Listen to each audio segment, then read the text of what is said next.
Hello दोस्तों, welcome to my YouTube channel. मेरे channel पर आपका स्वागत है। दोस्तों, मैं आपको एक नई अपडेट की जानकारी देने वाला हूं। कृपया आप मेरे चैनल पर बने रहें। ज़्यादा लाइक कीजिएगा, सब्सक्राइब कीजिएगा और अपने दोस्तों के साथ शेयर कीजिएगा। तो मेरे प्यारे फौजी भाइयों और पेंशनरों एवं सिविल पेंशनरों, आप लोगों को एक नई जानकारी देने वाला हूँ। एडिशनल पेंशन, अतिरिक्त पेंशन जिसको बोलते हैं, उसके बारे में जानकारी देने वाला हूँ। अतिरिक्त पेंशन जो छठे वेतन आयोग में लागू हुआ था, 80 साल से ऊपर वाले को मिलता है। लेकिन वही बीजेपी गवर्नमेंट थी, जब सत्ता में नहीं थी तो बोला था कि अतिरिक्त पेंशन मिलनी चाहिए।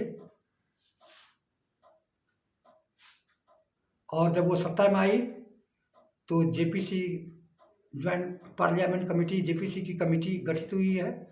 पूरी जेपीसी कमेटी रिपोर्ट भी दी है कि 65 साल के बाद, 60 साल के बाद ये 1% या 65 साल के बाद 5% दिया जाए। लेकिन सरकार के ऊपर कोई फर्क पड़ने वाला नहीं है, क्योंकि आजकल औसत आयु क्या है? 80 साल बहुत कम ही पेंशनर पहुंचता है, उतना कहाँ जिंदा रहता है। 70 साल से ऊपर पहुंचने वाले बहुत किस्मत वाले भी होता है। जो 70 साल के बाद 80 साल कम नहीं होता है। 80 साल पहुंचने में कम से कम 100 में 20% जो है पेंशनर वही पहुंचता है। तो फिर गवर्नमेंट को 20% देने में क्या फ़ायदा? कम से कम उसको 60 या 65 साल पर करना चाहिए। कि अभी औसत आयु पेंशनरों का घट गई है पहले की अपेक्षा, खान पान रहन सहन के कारण। तो अभी 19 मार्च को क्या हुआ कि पूछा गया संसद में, तो डीओपीटी पेंशन विभाग के मंत्री श्री जितेंद्र प्रसाद सिंह ने टोल मटोल करके जवाब दिया कि 80 साल के बाद मिलता ही है। 80 से 20 है, 85 से 30 है, 90 से 50 है, 100 से 100% है। से पूछा गया कि जब जेपीसी कमेटी घोषित किया गया और बोला कि देना चाहिए, तो आपको देने में असमर्थ क्यों है? आपको देना चाहिए। तो वही सरकार के पास वही टाल मटोल करके बोला कि 80 साल के बाद दिया हुआ है। अभी इस पर सरकार विचार कर रही है। कितने साल हो गया है और सरकार क्या विचार करेगी? बस टाल मटोल करके यही बोल दिया कि ठीक है, इस पर सरकार विचार करेगी। जब सारा बोल दिया है देने के लिए, जेपीसी कमेटी, पार्लियामेंट का जेपीसी कमेटी जो गठित हुआ है, उसमें बोल दिया है कि 60 साल के बाद 1%, 65 साल से 5% देना चाहिए, या 1% देना है तो 60 साल से शुरू कर दे।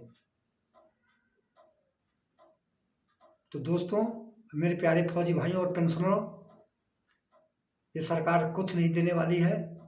बीजेपी की गवर्नमेंट है। बीजेपी पेंशन 2004 के बाद बंद कर दी है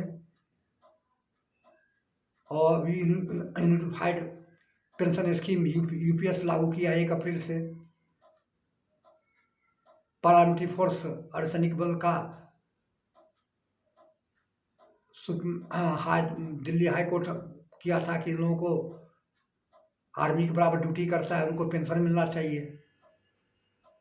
तो फिर वो सुप्रीम कोर्ट में केस लग गया। सुप्रीम कोर्ट में अभी पेंडिंग पे चल रहा है केस। तो ये गवर्नमेंट कुछ नहीं देने वाली है। बस यही है कि 8वां वेतन आयोग लागू हो जाए, बस यही इसी से है। चाहे कितनों भी रगड़ ले, चाहे कितनों भी बोल ले, कोई फर्क पड़ने वाला नहीं है। मैं आपको प्रीवियस वीडियो में आपको बता दिया हूँ। इससे पहले 18 महीना का एरियर के बारे में भी बोला था कि 18 महीना का एरियर नहीं मिलेगा कोरोना काल में। वो कोरोना काल में काटा गया है, साफ मना कर दिया है। एडिशनल पेंशन के बारे में बोल दिया है कि नहीं मिलेगा। इसके बाद बेसिक पेंशन 50% डीए मर्ज करने के लिए, उसके लिए भी साफ मना कर दिया है। वित्त राज्य मंत्री राज्यसभा में स्पष्ट सवालों के जवाब में दे दिया कि कोई प्रश्न ही नहीं उठता है, विलय नहीं होगा। तो दोस्तों, ये गवर्नमेंट है, कुछ नहीं मिलने वाली है। बस यही हवाई बात आप समाज सुन रहे हैं। इसलिए न एडिशनल पेंशन मिलेगा, न डीए में मर्ज होगा, न 18 महीना का एरियर मिलेगा आपको, न अतिरिक्त पेंशन जो आपको कांग्रेस के ज़माने में जो छठे वेतन आयोग में लागू हो गया 80 वर्ष के बाद मिलने के लिए 20%, बस वही लागू है। और छठे वेतन आयोग में ही 54% सबसे अच्छा वेतन आयोग माना गया है। इसमें बोल रहा है कि 2.86 2.57 से कम नहीं होना चाहिए। ये भी नहीं मिलने वाला है। मैं आपको बोल रहा हूँ कि 15 से लेकर 20% ज़्यादा बढ़ाएगा।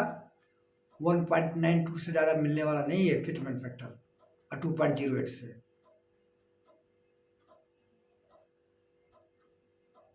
तो इसलिए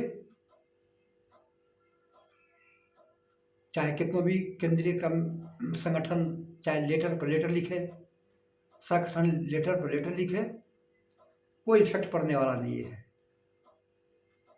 इसलिए सरकार मौन है। इसलिए मांगे उसी से जो दे दे खुशी से। मांग भी कर रहा है कर्मचारी के संगठन लोग, और सीधे साफ इनकार कर रहा है राज्यसभा लोकसभा में। हाँ का तो कोई जवाब ही नहीं है, ना, हर चीज में ना, हर चीज में ना। तो दोस्तों, अब यही है, सरकार को देने की मंशा नहीं है, ढोल मटोल अपना करके देता है जवाब। इसलिए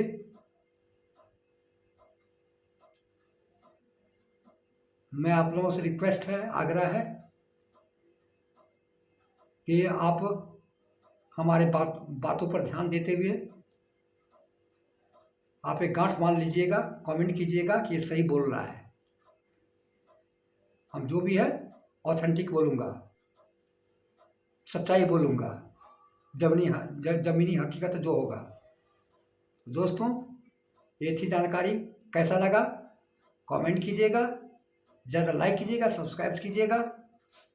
जय हिंद, जय भारत।